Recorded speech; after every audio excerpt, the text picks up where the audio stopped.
ഈ തെരഞ്ഞെടുപ്പ് വിജയം നമ്മൾ പരിശോധിക്കുമ്പോൾ ഞാൻ നേരത്തെ തന്നെ പറഞ്ഞു, LDFിൻ്റെ ഗവൺമെൻറ്റിൻ്റെ നെഗറ്റീവ് ഉള്ളതുപോലെ തന്നെ ഞങ്ങൾ നടത്തിയ മുന്നൊരുക്കം, ഞങ്ങൾ നടത്തിയ തയ്യാറെടുപ്പ്, ഞങ്ങളുടെ നേതാക്കന്മാരും ഞങ്ങളുടെ ലക്ഷക്കണക്കിന് പ്രവർത്തകരും ആവേശത്തോടു കൂടി എടുത്ത നടപടികൾ, അവർ നടത്തി പ്രവർത്തനം, അവർക്ക് കൂടി ഞാൻ ഈ വിജയം തീർച്ചയായും സമർപ്പിക്കുകയാണ്.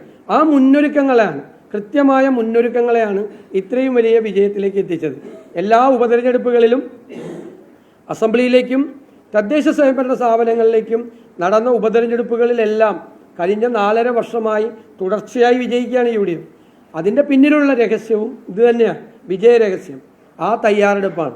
ആ നിയമസഭാ തെരഞ്ഞെടുപ്പിലുള്ള തയ്യാറെടുപ്പുകൾ ഞങ്ങൾ നേരത്തെ ആരംഭിച്ചു. വരാനിരിക്കുന്ന മാസങ്ങളിൽ അത് വളരെ ശക്തമാക്കും. സ്ഥാനാർത്ഥികൾക്കൊക്കെ നേരത്തെ ഉണ്ടാകും. അതിൻ്റെ എല്ലാം കൂടിയാലോചനകളും ചർച്ചകളും ഞങ്ങൾ ആരംഭിച്ചു കഴിഞ്ഞു. കൂട്ടായ നേതൃത്വമാണ് ആ കാര്യങ്ങളെല്ലാം ചെയ്യുന്നത്. വലിയ വിജയത്തിലേക്ക് സന്തോഷിക്കുമ്പോഴും പക്ഷേ തിരുവനന്തപുരം കോർപ്പറേഷൻ BJP അധികാരത്തിലേക്ക് വരാനുള്ള കേവലം ഭൂരിപക്ഷത്തോടെ മാത്രമല്ല, തിരുവനന്തപുരം മറ്റ് ജില്ലകളൊക്കെ നോക്കുമ്പോൾ തിരുവനന്തപുരം ജില്ല നോക്കുമ്പോൾ ഒരൊറ്റ നഗരസഭ പോലും കിട്ടിയിട്ടില്ല. അല്ല, അത് ഓരോ ജില്ലകളിലും നമ്മൾ പ്രത്യേകമായിട്ട് പരിശോധിക്കണം. തിരുവനന്തപുരം ജില്ലയിൽ ഞങ്ങൾ കോർപ്പറേഷനിൽ ഞങ്ങളുടെ സീറ്റ് ഏകദേശം ഇരട്ടിയാക്കി. ഇവിടെ ഈ സീറ്റ് നിശ്ചയിച്ചതാരാ? ഈ സീറ്റുകൾ ഡിവൈഡ് ചെയ്താരാ? എല്ലാം കോർപ്പറേഷനിൽ CPM നേതാക്കന്മാരെ ആണ് വന്നിരുന്നത്. CPM നേതാക്കന്മാരാണ് വോട്ടർ പട്ടികയിൽ ക്രമക്കേട് കാണിച്ചത്, ഡീലിമിറ്റേഷനിൽ ക്രമക്കേട് കാണിച്ചത്. സംസ്ഥാനത്ത് ഉടനീളം ചെയ്തു. തിരുവനന്തപുരത്ത് അതെല്ലാം ചെയ്തു. BJPക്ക് ജയിക്കാനുള്ള വഴിയൊരുക്കി കൊടുക്കുകയാണ് യഥാർത്ഥത്തിൽ തിരുവനന്തപുരത്ത് CPM ചെയ്തത്. സംശയം എന്താ? പിന്നെ എല്ലാ ജില്ലകളിലും ജയിക്കുമോ? തിരുവനന്തപുരത്ത് നിങ്ങൾ അതേ എങ്ങനെയാണ്? ഗ്രാമപഞ്ചായത്തുകളിലെ മാത്രമല്ലല്ലോ, കോർപ്പറേഷൻ മാത്രമല്ലല്ലോ, ജില്ലാ പഞ്ചായത്തിലെ ഒരു മിനി അസംബ്ലി നടക്കുന്ന പോലത്തെ തിരഞ്ഞെടുപ്പ് ഇവിടെ ഒപ്പത്തിനൊപ്പം നിൽക്കുകയാണ്. ഒപ്പത്തിനൊപ്പം ജില്ലാ പഞ്ചായത്ത് തിരുവനന്തപുരം ജില്ലയിൽ ഒപ്പത്തിനൊപ്പം UDF നിൽക്കുകയാണ്, LDFിനൊപ്പം. തിരുവനന്തപുരത്ത് പരാജയം ഉണ്ടായെന്ന് അങ്ങേക്ക് എങ്ങനെ വിലയിരുത്താൻ പറ്റും? തിരുവനന്തപുരത്ത് ഒപ്പത്തിനൊപ്പം നിൽക്കുക. BJP ഒന്നും അല്ലല്ലോ, LDF UDF ഒപ്പത്തിനൊപ്പം നിൽക്കുക. ഞങ്ങൾക്ക് കഴിഞ്ഞ പ്രാവശ്യം എത്ര സീറ്റ് ഉണ്ടായിരുന്നു? ഞങ്ങൾക്ക് തിരുവനന്തപുരത്തൊക്കെ ഞങ്ങൾക്ക് എത്ര സീറ്റ് ഉണ്ടായിരുന്നു? വളരെ കുറച്ച് സീറ്റാ ഞങ്ങൾക്ക് ഉണ്ടായിരുന്നുള്ളൂ. അതിൽ നിന്നൊക്കെയാണ് ഞങ്ങൾ ഈ വൻ വിജയം നേടി ഞങ്ങൾ തിരിച്ചു വരുന്നത്. കോർപ്പറേഷനിലും അതുപോലെ അതിലല്ലാതെ ഇപ്പം ഞാൻ പറഞ്ഞല്ലോ, ജില്ലാ പഞ്ചായത്ത് കിട്ടാത്ത സ്ഥലങ്ങളിലെല്ലാം ഞങ്ങളുടെ സീറ്റുകളുടെ എണ്ണം ഇരട്ടിയായി. ജില്ലാ പഞ്ചായത്ത് കിട്ടാത്ത സ്ഥലത്തൊക്കെ ഇരട്ടിയായി. നേരത്തെ ഉണ്ടായിരുന്ന, കഴിഞ്ഞ പ്രാവശ്യം ഉണ്ടായിരുന്ന ജില്ലാ പഞ്ചായത്ത് എണ്ണത്തിൻ്റെ ഇരട്ടിയായി. ഇപ്പോൾ കൊല്ലത്തൊക്കെ ഞങ്ങൾ സംഘടനാപരമായി, കൊല്ലം കോഴിക്കോട് ജില്ലകളിൽ ഒക്കെ സംഘടനാപരമായി പിന്നോക്കം നിൽക്കുന്ന സ്ഥലങ്ങളാണ്. എല്ലാ തെരഞ്ഞെടുപ്പ് വരുമ്പോഴും ഞങ്ങൾ തോറ്റിരുന്ന സ്ഥലങ്ങളാണ്. ആ കോഴിക്കോട് ഞങ്ങൾ കോർപ്പറേഷൻ ഞങ്ങൾ ഉറപ്പിച്ചു നിർത്തിയിരിക്കുകയാണ് ഇപ്പോഴും CPMന്. ജില്ലാ പഞ്ചായത്ത് ഒപ്പത്തിനൊപ്പം നിൽക്കുകയാണ് കോഴിക്കോട് പോലത്തെ സ്ഥലത്ത്. എത്ര സ്ഥലമാണ് തിരിച്ചു പിടിച്ചിരിക്കുന്നത് അവിടെയെല്ലാം. കൊല്ലത്ത് വലിയ മാറ്റം ഉണ്ടായി, വലിയ മാറ്റം. നിങ്ങൾ പരിശോധിച്ചാൽ അറിയാം. കൊല്ലം കോർപ്പറേഷൻ UDF ഭരിക്കാൻ പോകല്ലേ. CPMൻ്റെ സ്ഥിതി 3-ാം സ്ഥാനത്താണ്. 3-ാം സ്ഥാനത്ത് ഒരു കോർപ്പറേഷനിലും ശരിക്കില്ല ഭൂരിപക്ഷം. ഒറ്റയ്ക്ക് ഭൂരിപക്ഷം ഇല്ല ഒരു സ്ഥലത്തും CPMന്. ഞങ്ങൾ വൻ ഭൂരിപക്ഷം നേടിയിരിക്കുന്ന 3 സ്ഥലത്ത് ഞങ്ങളുടെ ഭൂരിപക്ഷം ഒന്ന് നോക്കിയേ. കണ്ണൂരും എറണാകുളത്തും തൃശ്ശൂരും ഒക്കെ ഞങ്ങളുടെ ഭൂരിപക്ഷം നോക്കിയേ. ഇപ്പോൾ ഒരു കേന്ദ്രമന്ത്രി തൃശ്ശൂർ ക്യാമ്പ് ചെയ്ത് വർക്ക് ചെയ്താണ്. അവിടെയൊക്കെ ഞങ്ങൾ നേടിയ വിജയം അവർക്ക് 2 പേർക്ക് കൂടി കിട്ടിയേക്കണ സീറ്റിനേക്കാൾ കൂടുതൽ സീറ്റുണ്ട്. CPMനും BJPക്ക് കൂടി കിട്ടിയേക്കണേക്കാൾ കൂടുതൽ സീറ്റ് തൃശ്ശൂർ ടൗണിൽ ഇല്ലേ? തൃശ്ശൂർ ടൗണിൽ, തൃശ്ശൂർ കോർപ്പറേഷനിൽ UDFനുണ്ട്. പിന്നെ കണ്ണൂർ, മലബാർ ഞങ്ങൾ അടിച്ച് CPM കാണാനില്ല പല ജില്ലകളിലും. ഇപ്പോൾ 33 ജില്ലാ പഞ്ചായത്ത് ഡിവിഷനുള്ള മലപ്പുറത്ത് 32 ജയിച്ച UDF, 27 എറണാകുളത്ത് 25 ജയിക്കും. ഏതോ 1-2 സീറ്റ് ചോദിച്ചു. ഇടുക്കിയിൽ, മധ്യ തിരുവിതാംകൂറിലേക്കും ഞങ്ങൾ അതിശക്തമായ തിരിച്ചുവരവ ഞങ്ങൾ നടത്തിയിരിക്കുന്നത്. കോട്ടയം എന്തായിരുന്നു കഴിഞ്ഞ അസംബ്ലി? ഇതിപ്പം നിങ്ങളൊരു കാര്യം മനസ്സിലാക്കേണ്ടത്, 2016-ലെയും 2021-ലെയും തുടർച്ചയായ 2 അസംബ്ലി തിരഞ്ഞെടുപ്പുകളിലെ തോൽവിക്ക് ശേഷം ഉള്ള അതിശക്തമായ UDFൻ്റെ ഒരു തിരിച്ചുവരവ് കൂടിയാണ്. കോട്ടയം ജില്ലയ്ക്ക് എന്താ വിജയം? 25-ൽ 16 സീറ്റാണ് ജില്ലാ പഞ്ചായത്തിലേക്കൊക്കെ നമ്മൾ നേടിയിരിക്കുന്നത്. ഞങ്ങളുടെ മുന്നണിയിലുണ്ടായിരുന്നൊരു കക്ഷി അപ്പുറത്തേക്ക് പോയിട്ട് പോലും ഇപ്പോൾ ഞങ്ങൾക്ക് ആ വിജയം, വലിയ വിജയം കോട്ടയത്ത് നേടാൻ, കോട്ടയം, ഇടുക്കി, പത്തനംതിട്ട ജില്ലകളിലെ വിജയം, കൊല്ലത്തും തിരുവനന്തപുരത്തും ഉണ്ടാക്കിയിരിക്കുന്ന മുന്നേറ്റം, എറണാകുളത്ത് ഉണ്ടാക്കിയിരിക്കുന്ന ഏകപക്ഷീയമായ മുന്നേറ്റം, എറണാകുളം, മലപ്പുറം ജില്ലകളിൽ ഏകപക്ഷീയമായ മുന്നേറ്റമാണ്. എതിരാളികളെ കാണാൻ പോലുമില്ല. അല്ല, അങ്ങനെയൊന്നും ഞാൻ ഒരു കക്ഷികളെയും നമ്മൾ അങ്ങനെയൊന്നും വിലയിരുത്താൻ പാടില്ല. അല്ല, അതുകൊണ്ട് എന്താ കാര്യം? അത് നമ്മൾ വിജയിക്കുമ്പോൾ നമുക്ക് സന്തോഷം, മനസ്സിലായി? അത് ആരെ ചെറുതായി കാണണ്ട. ഞങ്ങൾ അങ്ങനെയൊന്നും ചെയ്യില്ല. ജയിക്കുമ്പോൾ അഹങ്കാരം പറയില്ല, തോക്കുമ്പോൾ തോപ്പിച്ച ആളുകളെ ചീത്തയും വിളിക്കില്ല. ഇതുപോലെ ഇപ്പോൾ CPM-കാർ പറഞ്ഞ പോലെ നമുക്ക് ജയിക്കുമ്പോൾ നമ്മൾ കുറേ കൂടി വിനയാനെതിരായി ഞാൻ എപ്പോഴും പണ്ട് പറഞ്ഞിരുന്നതാണ്, തോൽവി മാത്രം പഠിച്ചാൽ പോരാ, വിജയവും കൂടി പഠിക്കണം. അത് ഞാൻ എപ്പോഴും ആവർത്തിച്ച് പറഞ്ഞുകൊണ്ടിരുന്ന ഒരു കാര്യമാണ്. എപ്പോഴും നമ്മുടെ പാർട്ടി കമ്മിറ്റികളിലും മറ്റു പൊതുസ്ഥലങ്ങളിലും ഈ വിജയത്തെക്കുറിച്ച് ഞങ്ങൾ വളരെ വിശദമായി നമ്മൾ പഠിക്കും. അപ്പോഴാണ് നമുക്ക് എല്ലാ കാര്യങ്ങളും മനസ്സിലാവുന്നത്.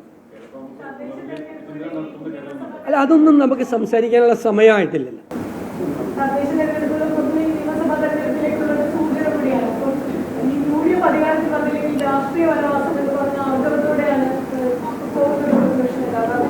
അല്ല, തീർച്ചയായിട്ടും ഞാൻ അതൊക്കെ വാക്ക് പറഞ്ഞതല്ലേ. UDF-ന് തിളക്കമാർന്ന വിജയം നിയമസഭാ തെരഞ്ഞെടുപ്പിൽ ഉണ്ടായില്ലെങ്കിൽ ഞാൻ രാഷ്ട്രീയ വനവാസത്തിന് പോകും. ഏറ്റവും അവസാനത്തെ ഒരു പത്രസമ്മേളനം, തിളക്കമാർന്ന വിജയം ഉണ്ടായില്ലെങ്കിൽ എൻ്റെ ജീവിതത്തിലെ ഏറ്റവും അവസാനത്തെ ഒരു പത്രസമ്മേളനം നടത്തിയിട്ട് ഞാൻ തിരിച്ചു പോകും. ഉറപ്പായിട്ട് പോകും. അത് വാക്കല്ലേ, ഞാൻ കേരളത്തിലെ ജനങ്ങളോടുകൂടി പറഞ്ഞേക്കണ വാക്കാണ്. നിങ്ങളെ കണ്ടിട്ടേ പോവുള്ളൂ. ജീവിതത്തിലെ ഏറ്റവും അവസാനത്തെ പത്രസമ്മേളനം നടത്തി പോവുള്ളൂ, ലാസ്റ്റ് പിന്നെ കാണില്ല. അങ്ങനത്തെ ഒരു അന്തരീക്ഷം ഉണ്ടായ എൻ്റെ കോൺഫിഡൻസ് എന്താണ്? എൻ്റെ കോൺഫിഡൻസ് ടീം UDF ആണ്. എൻ്റെ കോൺഫിഡൻസ് ലക്ഷക്കണക്കിന് വരുന്ന പ്രവർത്തകർ, ജനങ്ങൾ, ഇവരെ അധികാരത്തിൽ നിന്ന് താഴെ ഇറക്കി UDF-നെ അധികാരത്തിലേക്ക് തിരിച്ചു കൊണ്ടുവരണമെന്ന് ആഗ്രഹിക്കുന്നു. അവർക്ക് ഒരുപാട് പ്രതീക്ഷകളുണ്ട്. ഞങ്ങൾ ആ പ്രതീക്ഷകളെ സാഫല്യത്തിലെത്തിക്കാൻ വേണ്ടിയിട്ടുള്ള ഹോംവർക്കിലാണ് ഞങ്ങൾ എവിടെയെല്ലാം LDF പരാജയപ്പെട്ടോ അവിടെയെല്ലാം ഞങ്ങൾ വിജയിക്കും എന്നുള്ള കോൺഫിഡൻസ്. സമ്പദ് വ്യവസ്ഥ അവർ തകർത്തു, അത് ഞങ്ങൾ നേരെയാക്കാനുള്ള ഓൾട്ടർനേറ്റീവ് പ്രോജക്റ്റ് ഞങ്ങൾക്കുണ്ട്.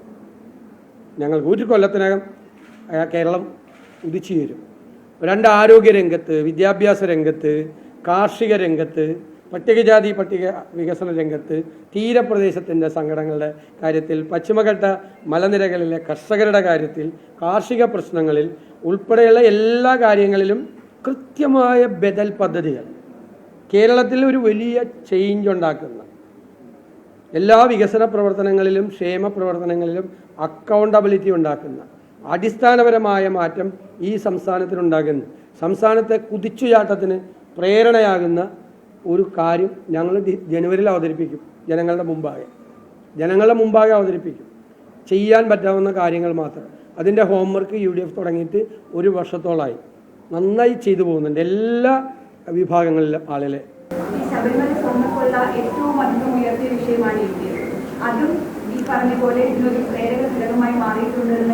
ഉറപ്പായിട്ടും ഞാൻ പറഞ്ഞല്ലോ, ഞാനത് വിശദീകരിച്ച എല്ലാ കുറ്റപത്രവും പറയായിരുന്നുകൊണ്ടാണ്. ഗവൺമെൻറ്റിനെതിരായിട്ട് ഞങ്ങൾ അവതരിപ്പിച്ച കുറ്റപത്രത്തിലെ ഏറ്റവും പ്രധാനപ്പെട്ട ഘടകം ശബരിമലയിലെ സ്വർണ്ണക്കൊള്ളയാണ്. അത് ശബരിമല ഭക്തരെ മാത്രമല്ല, മൊത്തം ജനങ്ങളെ മുഴുവൻ അമ്പരപ്പിച്ചു. കാരണം 2 മുതിർന്ന നേതാക്കൾ, മുഖ്യമന്ത്രിയുമായി ഏറ്റവും അടുത്ത ബന്ധമുള്ള 2 മുതിർന്ന നേതാക്കൾ, 2 മുൻ ദേവസ്വം ബോർഡ് പ്രസിഡന്റുമാർ അയ്യപ്പൻ്റെ സ്വർണം കവർന്നതിന് ജയിലിൽ കിടന്നിട്ട് അവർക്കെതിരായി നടപടിയെടുക്കാൻ പോലും ധൈര്യമില്ലാത്ത പാർട്ടിയാണ് CPM. അവർക്ക് കൊടപിടിച്ചു കൊടുക്കുകയായിരുന്നു ഗവൺമെൻറ്. തീർച്ചയായും ഞങ്ങൾ ജനങ്ങളുടെ മുന്നിൽ അത് അവതരിപ്പിച്ചിട്ടുണ്ട്. BJP അതിൽ നിന്ന് ഒളിച്ചോടി. ഇവർ തമ്മിലുള്ള അവിഹിതമായ ബന്ധം കൊണ്ടാണ് BJP അതിൽ നിന്ന് ഒളിച്ചോടിയത്. ശബരിമല വിഷയം അവർ ഉയർത്താതെ, ശബരിമല ഒരു വിഷയമല്ലെന്നാണ് BJP നേതാക്കൾ പറഞ്ഞു. ഒരു വിഷയമല്ലെന്ന് പറഞ്ഞത്. ഞങ്ങൾ പറഞ്ഞു വിഷയമാണെന്ന് പറഞ്ഞു. വിഷയമായിരുന്നു. ഞങ്ങൾ എല്ലായിടത്തും പറഞ്ഞു. ആ വിഷയത്തെ സൈഡ് ലൈൻ ചെയ്യാൻ വേണ്ടിയിട്ട് ഒരുപാട് ശ്രമം CPM-ൻ്റെ നേതൃത്വത്തിൽ നടന്നു. അതുകൊണ്ടാണ് ഞാൻ SIT-യുടെ മീതെ സമ്മർദ്ദം ചെലുത്തുന്നു മുഖ്യമന്ത്രിയുടെ ഓഫീസെന്ന് പറഞ്ഞത്.